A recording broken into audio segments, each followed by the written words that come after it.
Okay, you can see that we have the purlins now on both the east and west side for the entire length on both sides of the hoop house.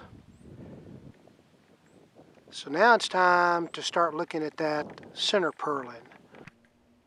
I'm looking straight up from the bottom under the very top of the bow, and you can see that there's a mark, and that's where the ridge purlin goes.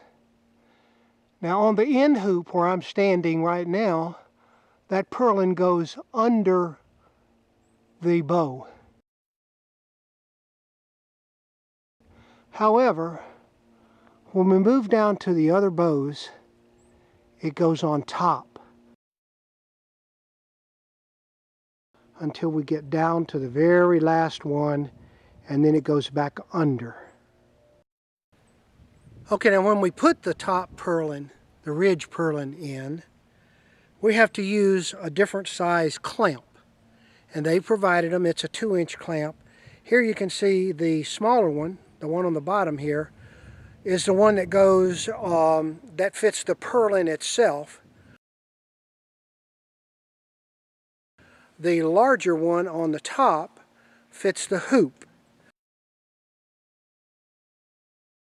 So this one goes around the purlin, this one goes around the hoop, much larger. This is a 2-inch clamp, this is a 1 5/8 inch clamp. And they are clearly different sizes. It's really hard to get them mixed up. The factory's done a good job of packaging this stuff, but they're 2 different sizes.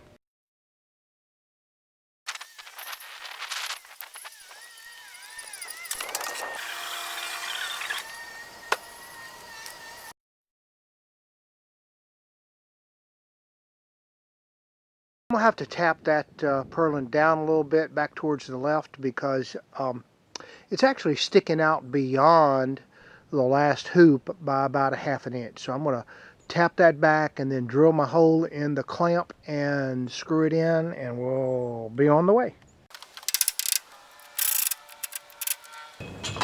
Okay, that one is tight now. This line right here should be this side of the hoop.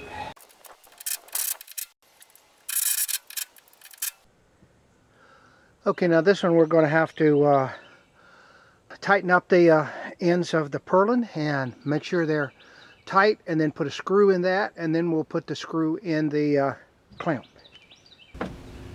Now I'm going to put the screw in here before I put a screw here, because I want to make sure that this doesn't come apart. I've got to move this hoop that way.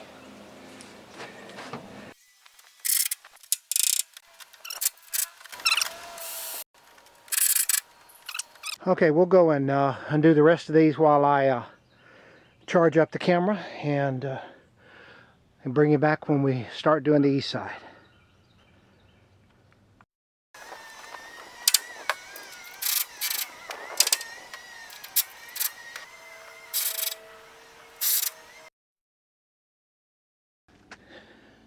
And it's as easy as that.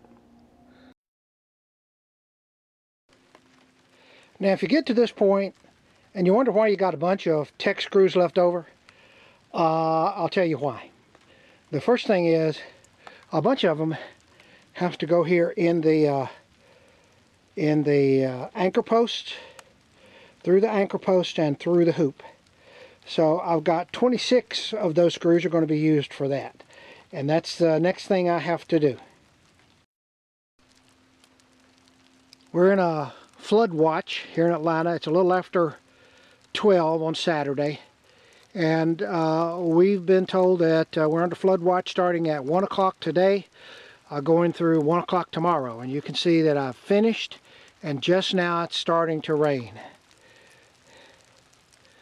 So I'll go put my my extension cords up that I had connected to my camera, and we'll be out of here.